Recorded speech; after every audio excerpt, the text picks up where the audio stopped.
വൈകെടെക്കിൻ്റെ പുതിയൊരു വീഡിയോയിലേക്ക് ഏവർക്കും സ്വാഗതം. ഇന്ന് നമ്മൾ പരിചയപ്പെടാൻ പോകുന്നത് വേർഡ് ഫയലിൽ എങ്ങനെ വർക്ക്ഷീറ്റ് നിർമ്മിക്കാം എന്നുള്ളതിനെക്കുറിച്ചാണ്. അപ്പോൾ നമ്മൾ മുമ്പേ ചെയ്തു വെച്ച ഒരു വർക്ക് ഫയലാണ്, അത് ബാക്ക്ഗ്രൗണ്ട് ആക്കിയിട്ടാണ് ചെയ്യാൻ പോകുന്നത്. നമ്മൾ മുമ്പ് ഫോട്ടോഷോപ്പിൽ ചെയ്തതുപോലെ തന്നെ അതിനായി വേർഡ് ഫയൽ ഓൺ ആക്കിയതിന് ശേഷം വെക്കേണ്ടതായ നമ്മളെ ബാക്ക്ഗ്രൗണ്ട് ഒന്ന് ഇതിലേക്ക് ഓപ്പൺ ചെയ്യാം. അതിൽ ഇൻസേർട്ട് പോയി കഴിഞ്ഞാൽ ഇമേജ് കാണാം, അതുവഴി ഓപ്പൺ ചെയ്യുക. ഓപ്പൺ ചെയ്തതിനു ശേഷം മേലെ കാണുന്ന ഈ ഒരു ഭാഗത്ത് അതിൻ്റെ ഇമേജ് റാപ്പ് ഒന്ന് കാണാം. അതിൽ പോയി കഴിഞ്ഞാൽ ഇമേജ് ടെക്സ്റ്റിൻ്റെ ബിഹൈൻഡ് ടെക്സ്റ്റ് വരുന്നതിൻ്റെ വേർഡ് ഫയലിൽ ടെക്സ്റ്റ് വരുന്നതിൻ്റെ ബിഹൈൻഡായിട്ട് ബാക്കിലായിട്ട് സെറ്റ് ചെയ്യാൻ പറ്റും. നമ്മൾ ആദ്യം ശ്രദ്ധിക്കേണ്ടത് നമ്മളെ ഈ ഒരു ഇമേജിൻ്റെ സൈസ് അനുസരിച്ചായിരിക്കണം നമ്മളെ വേർഡ് ഫയലിൻ്റെ പേജിൻ്റെ സൈസും. അഥവാ നമ്മളിപ്പോൾ ബാക്ക്ഗ്രൗണ്ട് സെറ്റ് ചെയ്തിരിക്കുന്നത് A4 സൈസിലാണ്. അപ്പോൾ നമ്മളെ വേർഡ് ഫയലുള്ള ആ ഒരു സൈസും വേർഡ് ഫയലിൻ്റെ സൈസും A4 എന്നാക്കുക. Okay, word file A4 ആക്കിയതിന് ശേഷം താഴെ ഭാഗത്തേക്ക് അതൊന്ന് അലൈൻ ചെയ്യാം, പേജ് സെറ്റാക്കി വെക്കാം. ഓക്കെ, ബാക്ക്ഗ്രൗണ്ട് സെറ്റായിട്ടുണ്ട്. ഓക്കെ, ഇങ്ങനെയാണ് നമ്മൾ മുമ്പ് ഫോട്ടോഷോപ്പിൽ ചെയ്ത പോലെ തന്നെയാണ്. അപ്പോൾ ഇനി നമ്മൾ ഇതിൽ കുറച്ചുകൂടി സിമ്പിൾ ആയതുകൊണ്ടാണ് ഈ ഒരു വഴി തിരഞ്ഞെടുത്തത്. ഒരുപാട് ആളുകൾ ചോദിച്ചതിൻ്റെ അടിസ്ഥാനത്തിൽ വേർഡ് ഫയൽ എങ്ങനെ സെറ്റ് ചെയ്യുന്നുള്ളതിനെ കുറിച്ചൊരു വീഡിയോ ചെയ്യാമെന്ന് വിചാരിച്ചത്. ഓക്കെ, ഇനി നമ്മൾ ഇതിലേക്ക് വേണ്ട ടെക്സ്റ്റുകൾ ആഡ് ചെയ്യുന്ന ഒന്നാണ്. അതിനായി നമ്മൾ ഉപയോഗിക്കുന്നത് ഡയറക്റ്റ് ടെക്സ്റ്റ് ചെയ്യുന്ന രീതിയല്ല, പകരം ഇൻസേർട്ടിൽ പോയി കഴിഞ്ഞാൽ നമുക്ക് വേർഡിൻ്റെ ഓരോ ടെക്സ്റ്റ് ബോക്സ് വരച്ച് ടെക്സ്റ്റ് ആഡ് ചെയ്യാൻ കഴിയും. ആ ഒരു മെത്തേഡാണ് യൂസ് ചെയ്യുന്നത്. അപ്പോൾ നമ്മൾ ഇൻസേർട്ട് പോയി കഴിഞ്ഞാൽ ഈ ഒരു ഭാഗത്ത് ടെക്സ്റ്റ് ബോക്സ് എന്ന് കാണാം. അതിൽ അടിഭാഗത്ത് ഡ്രോ ടെക്സ്റ്റ് ബോക്സ് എന്ന് കാണാം. അടിഭാഗത്ത് സാധാ ഒരു ടെക്സ്റ്റ് ബോക്സ് നമുക്ക് വരക്കാം. അങ്ങനെ വരക്കുന്നത് അതിൽ നമുക്ക് ഇഷ്ടപ്രകാരമുള്ളത് ടൈപ്പ് ചെയ്തിട്ട് അഡ്ജസ്റ്റ് ചെയ്യാവുന്നതാണ്. ഈ ടെക്സ്റ്റ് ആദ്യമായി നമുക്ക് ക്ലാസിൻ്റെ നമ്പർ ഒന്ന് സെറ്റ് ചെയ്യാം. ഫോണ്ട് സൈസൊക്കെ ഒന്ന് വലുതാക്കി വെച്ച് കഴിഞ്ഞാൽ നമുക്ക് ഇഷ്ടമുള്ള ഫോണ്ടൊക്കെ സെറ്റ് ചെയ്യാം. ഏരിയയിലാണ് ഉപയോഗിക്കുന്നത്, ഒന്ന് ബോൾഡ് ചെയ്യാം. അതുപോലെ തന്നെ ഫോണ്ട് സൈസ് ആവശ്യത്തിന് ഫോണ്ട് സൈസ് കൂട്ടി കൊടുക്കുക.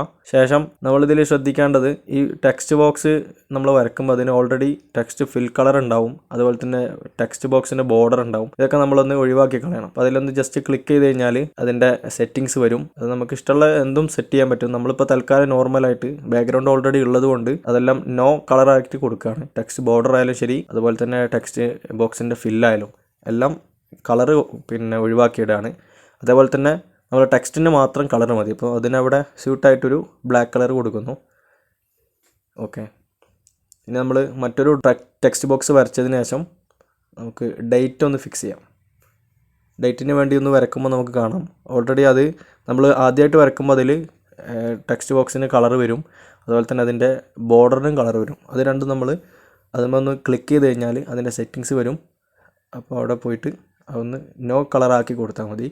കളറില്ല എന്ന് സെറ്റിങ്സിലാക്കി കഴിഞ്ഞാൽ കളർ പോകും. ഓക്കെ, അവിടെ ഇനി ടെക്സ്റ്റ് ചെയ്യുമ്പോൾ ഇന്നത്തെ ഡേറ്റ് ഏകദേശം ഒരു ഡേറ്റ് അതിൽ ടൈപ്പ് ചെയ്യാം. ഓക്കെ, ടൈപ്പ് ചെയ്തതിന് ശേഷം അതിൻ്റെ കളർ അല്ലെങ്കിൽ ഒന്ന് വൈറ്റ് കളറാക്കാം. അവിടെ വൈറ്റാണ് സ്യൂട്ട് ആവുക. ഒന്ന് അവിടെ ആ ഒരു ഡേറ്റിന് സമയമായിട്ട് ഫോണ്ട് സൈസ് കൂട്ടുകയും ഒന്ന് അഡ്ജസ്റ്റ് ചെയ്യുകയൊക്കെ ചെയ്യാം. ഇനി അതൊന്ന് നമ്മൾ അതിൻ്റെ താഴ്ഭാഗത്തോ സൈഡിലോ ആ ബോക്സിൻ്റെ സൈഡ് ഭാഗത്ത് നമ്മൾ കൺട്രോൾ പ്രസ് ചെയ്ത് പിടിച്ച് കഴിഞ്ഞാൽ കോപ്പി ചെയ്യാൻ കിട്ടും. കൺട്രോൾ പ്രസ് ചെയ്തിട്ട് ഒന്ന് മൗസ് കൊണ്ട് ഡ്രാഗ് ചെയ്താൽ കോപ്പി കിട്ടും. അങ്ങനെ കോപ്പി ചെയ്യാം. അവിടെ നമുക്ക് ഇനി വേണ്ടത് സബ്ജക്റ്റാണ്. അവിടെ ഒന്ന് സബ്ജക്റ്റ് സെറ്റ് ചെയ്യാം. സബ്ജക്റ്റ് താരീഖ് എന്ന് ജസ്റ്റ് ടൈപ്പ് ചെയ്തിട്ടുണ്ട്, അതേപോലെ കോപ്പി ചെയ്യാം. അങ്ങനെ കൺട്രോൾ പ്രസ് ചെയ്ത് കഴിഞ്ഞാൽ ഇങ്ങനെ കോപ്പി ചെയ്യാനുള്ള മൗസിൻ്റെ ഭാഗത്ത് ചെറിയൊരു പ്ലസ് കാണാൻ കഴിയും. അതാണ് അതിൻ്റെ ഒരു മെയിൻ ഐക്കണ്. ഓക്കെ, അത് നോക്കിയാൽ മതി. ഇനി നമുക്ക് അതിൻ്റെ സെറ്റിങ്സ് ഒന്ന് അലൈൻ ചെയ്യണം. അതിനിതാ നമ്മളിപ്പം ടോപ്പിലുണ്ടായിരുന്നത് ഒന്ന് മിഡിലാക്കുക. ടൈറ്റിലായതുകൊണ്ട് ഒന്ന് മിഡിലാക്കി കളയാം. നമ്മളെ ടൈറ്റിലിന് വേണ്ടിയിട്ട് പാഠത്തിൻ്റെ പേര് ഇതാണ്. അവിടെ ഒന്ന് മിഡിലാക്കി കഴിഞ്ഞാൽ നമുക്ക് ടൈപ്പ് ചെയ്യാൻ കുറച്ചുകൂടി സൗകര്യമാവും. ഫോണ്ട് നമുക്കൊന്ന് ജസ്റ്റ് അറബി മലയാളം ആക്കാം. നമ്മൾ അറബി മലയാളം യൂസ് ചെയ്യുന്നത്. അപ്പോൾ അതിൻ്റെ ഫോണ്ട് സപ്പോർട്ടഡ് ഫോണ്ടായ സക്കൽ മജാല ആക്കാം. ഓക്കെ, ഇനി അവിടെ ജസ്റ്റ് പാഠത്തിൻ്റെ പേര് ഒന്ന് ടൈപ്പ് ചെയ്ത് വെക്കാം. അറബി മലയാളത്തിൽ ജസ്റ്റ് ഒന്ന് പാഠം എന്ന് എഴുതാം. ഓക്കെ, ഫോണ്ട് അറബി ആയതുകൊണ്ട് തന്നെ കുറച്ചൊന്ന് വലിപ്പം കൂട്ടി കൊടുക്കാം. അപ്പോൾ ഇത് ഇത്രയേ ഉള്ളൂ. ഓരോ ടെക്സ്റ്റ് ബോക്സ് വരക്കുകയും അത് വേണ്ടതുപോലെ അഡ്ജസ്റ്റ് ചെയ്യൽ തന്നെയാണ് ഇതിൽ മെയിനായിട്ട് ചെയ്യാനുള്ളത്. നമ്മൾ ഫോട്ടോഷോപ്പിൽ ചെയ്തതുപോലെയുള്ള അത്ര റിസ്ക്കി ആയിട്ടുള്ള ഒന്നല്ല. ഇപ്പോൾ താഴെ ചോദ്യം എഴുതാനുള്ള ഭാഗത്താണെങ്കിലും ഇതേപോലെ തന്നെ ടെക്സ്റ്റ് ബോക്സ് വരക്കുക. അത് ജസ്റ്റ് അതിൻ്റെ സെറ്റിങ്സ് മേലെ ഭാഗത്ത് വരും. അതൊന്ന് അലൈൻ ചെയ്ത് ഒന്ന് ക്രമീകരിച്ചാൽ നമുക്ക് എളുപ്പത്തിൽ പണി തീരും. അതൊന്ന് ഓൾറെഡി നേരത്തെ സെറ്റ് ചെയ്ത് വെച്ചതാണെങ്കിൽ പിന്നീട് എഡിറ്റ് ചെയ്യാനും കൂടുതൽ സൗകര്യമാണ്. ഫോട്ടോഷോപ്പ് പോലെ ഒരുപാട് നേരം വെയിറ്റ് ചെയ്യേണ്ട ആവശ്യമൊന്നുമില്ല. അപ്പോൾ അത് ടെക്സ്റ്റ് ബോക്സ് വരച്ച് കഴിഞ്ഞാൽ വരച്ച് കഴിഞ്ഞാൽ തന്നെ അതിൽ നിന്നും പല ടെക്സ്റ്റ് ബോക്സുകളാക്കിയിട്ട് നമുക്ക് കോപ്പി ചെയ്തെടുക്കാനും പറ്റും. ഇതാണ് ഇതിൽ ശ്രദ്ധിക്കാനുള്ളത്. നമ്മൾ താഴ്ഭാഗത്ത് വേണ്ട കളറും സെറ്റ് ചെയ്യുക. ഓരോ ടെക്സ്റ്റ് ബോക്സ് ആക്കുമ്പോൾ നമുക്ക് സൗകര്യമാവും. അപ്പോൾ വേണ്ട അനുസരിച്ചിട്ട് അങ്ങനെ ചെയ്യാൻ കഴിയും. ഇപ്പോൾ ഒരു ചോദ്യത്തിൻ്റെ ടെക്സ്റ്റ് ബോക്സ് വരക്കുമ്പോൾ പിന്നെ ശ്രദ്ധിക്കേണ്ടത് അത് നമ്മളതിൽ ഒരുപാട് ടെക്സ്റ്റുകൾ വന്നിട്ടുണ്ടെങ്കിൽ നമ്മളെ ടെക്സ്റ്റ് ബോക്സിൻ്റെ വലുപ്പം അനുസരിച്ചിട്ട് അതിൽ കാണുള്ളൂ. അപ്പോൾ പരമാവധി ടെക്സ്റ്റ് ബോക്സിൻ്റെ വലുപ്പം കൂട്ടി വെക്കുക. അപ്പം ടൈപ്പ് ചെയ്യുന്നതൊക്കെ അതിൽ വ്യക്തമായിട്ട് വിസിബിൾ ആവും, അല്ലെങ്കിൽ കാണില്ല. അതൊന്ന് ശ്രദ്ധിക്കേണ്ടതാണ്. പിന്നെ നമ്മൾ നേരത്തെ മുമ്പ് പറഞ്ഞിട്ടുള്ളതുപോലെ തന്നെ നമ്മൾ ആ ചോദ്യം എഴുതാനുള്ള ഈ ഒരു ബാക്ക്ഗ്രൗണ്ടിന് കണക്കാക്കിയിട്ട് ആ ഒരു മാർജിൻ നമ്മളെ മനസ്സിലൊന്ന് കാണണം. അതനുസരിച്ചിട്ട് ബാക്കി ടെക്സ്റ്റുകളൊക്കെ ഒന്ന് ക്രമീകരിച്ച് കഴിഞ്ഞാൽ നല്ല ഭംഗിയിൽ നമുക്ക് നമ്മളെ വർക്കുകൾ കാണാൻ കഴിയും. ഇതാണ് മെയിനായിട്ട് ഇതിൽ ശ്രദ്ധിക്കാനുള്ളത്. ഓക്കെ, ജസ്റ്റ് എന്തെങ്കിലുമൊക്കെ ഒന്ന് ടൈപ്പ് ചെയ്ത് നോക്കാം. അറബി മലയാളം സെലക്ട് ചെയ്യുന്നു. ഇതിലിപ്പോൾ വേർഡിൽ എന്നാണ് ടൈപ്പ് ചെയ്യാൻ പോകുന്നത്. ഓക്കെ, വേർഡിൽ ടെക്സ്റ്റ് ബോക്സ് ഒന്ന് വലുപ്പാക്കി കൊടുത്തു കഴിഞ്ഞാൽ നമ്മൾ ടൈപ്പ് ചെയ്യുന്നതെല്ലാം അതിൽ കാണാൻ കഴിയും. ഇതിലിപ്പോൾ ഹർക്കത്ത് ഇടുന്നില്ല. ഹർക്കത്ത് നമ്മൾ ചെയ്യുമ്പോൾ ഇട്ടാൽ മതി. ജസ്റ്റ് ഒന്ന് പറഞ്ഞു പോകാൻ വേണ്ടിയിട്ട് ചെയ്യുന്നതാണ്. ഇപ്പോൾ വേർഡിൽ ചോദ്യങ്ങൾ ഉണ്ടാക്കാം എന്ന് ജസ്റ്റ് ടൈപ്പ് ചെയ്തതാണ്. ഓക്കെ, ഇപ്പോൾ ഇതിൽ നമ്മൾ ശ്രദ്ധിക്കേണ്ടത് ഇത്ര മാത്രമാണ്. ഇങ്ങനെ ഒരു മെത്തേഡ് ചെയ്യുമ്പോൾ നമ്മൾ ഓൾറെഡി ഉണ്ടാക്കിയ ഒരു ബാക്ക്ഗ്രൗണ്ടിൽ ഇങ്ങനെയൊക്കെ ചെയ്യാൻ കഴിയും. ഇതൊക്കെയാണ് ഇതിൽ ഇത്രേ ചെയ്യേണ്ടതുള്ളൂ. നമ്മൾ മുമ്പേ ചെയ്തു വെച്ച ഒരു ബാക്ക്ഗ്രൗണ്ടിൽ ഇങ്ങനെ വർക്ക് ചെയ്യുമ്പോൾ ഈ ഒരു പണികളേ ഉള്ളൂ. അത് ഫോട്ടോഷോപ്പിനേക്കാളും കുറച്ചുകൂടി എളുപ്പം ഇതിലായിരിക്കും. കമ്പ്യൂട്ടറിൽ ചെയ്യുന്നവർക്ക് കുറച്ചുകൂടി എളുപ്പം വേർഡിൽ ചെയ്യലായിരിക്കും എന്ന് വിശ്വസിക്കുന്നു. പിന്നെ ശ്രദ്ധിക്കാനുള്ളത്, ഇനി നമുക്ക് വേർഡിൽ ഇതൊന്നും ഇല്ലാതെ, ബാക്ക്ഗ്രൗണ്ട് ഒന്നും ഇല്ലാതെ വേറെയും സെറ്റ് ചെയ്യാൻ കഴിയും. അതിനെക്കുറിച്ചുള്ള വീഡിയോ ഉടനെ തന്നെ വരുന്നതാണ്. വെറും ഒരു ബാക്ക്ഗ്രൗണ്ടിൽ വേർഡിൻ്റെ സാധാ വേർഡിൽ എങ്ങനെ ഒരു വർക്ക്ഷീറ്റ് ഉണ്ടാക്കാമെന്നുള്ളതിനെക്കുറിച്ചൊരു വീഡിയോ വൈകാതെ വരുന്നതാണ്. ഓക്കെ, ഇതിലിങ്ങനെയൊക്കെ നമ്മൾ ഫോണ്ടുകൾ, ടെക്സ്റ്റുകൾ കൊണ്ടുവന്ന് നമുക്ക് ആവശ്യമുള്ളത്ര ഫോണ്ട് സൈസ് അനുസരിച്ച് നമ്മളെ ചോദ്യങ്ങളൊക്കെ കൊണ്ടുവന്നിടുക. പിന്നെ നമ്മൾ നേരത്തെ പറഞ്ഞതുപോലെ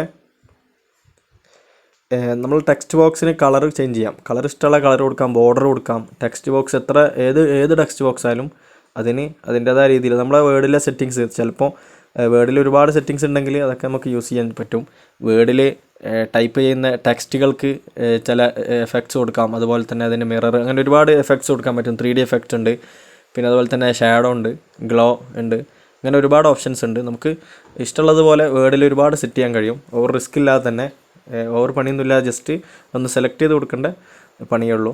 അങ്ങനെ ഒരുപാട് സെറ്റിങ്സ് വേർഡിൽ ചെയ്യാൻ കഴിയുന്നുണ്ട്. 2 ടെക്സ്റ്റ് ബോക്സുകൾക്കും കളറൊന്ന് മാറ്റി കൊടുക്കാം. പിന്നെ ഓക്കെ, ഇങ്ങനെ കുറച്ച് ഐറ്റംസ്, കുറച്ച് ഓപ്ഷൻസ് നമുക്ക് ഇതേപോലെ കുറച്ച് ഓപ്ഷൻസ് വേർഡിൽ ഇങ്ങനെ കാണാൻ കഴിയും. നമുക്കത് ജസ്റ്റ് നമ്മളെ സൗകര്യത്തിന്, നമ്മുടെ ഇഷ്ടപ്രകാരം സെറ്റ് ചെയ്യാൻ കഴിയും. ഈ ഒരു രൂപത്തിലാക്കി എടുത്തിരിക്കുകയാണ്. ഇതൊന്ന് സേവ് ചെയ്യണം. ഓക്കെ, ഇനി ആദ്യം ഇതൊന്ന് വേർഡായി സേവ് ചെയ്യാം. നമുക്കിപ്പോൾ ഫയലിൽ പോയി കഴിഞ്ഞാൽ, അല്ലെങ്കിൽ Ctrl+S അടിച്ച് കഴിഞ്ഞാൽ നമുക്ക് സേവ് ചെയ്യാൻ കഴിയും.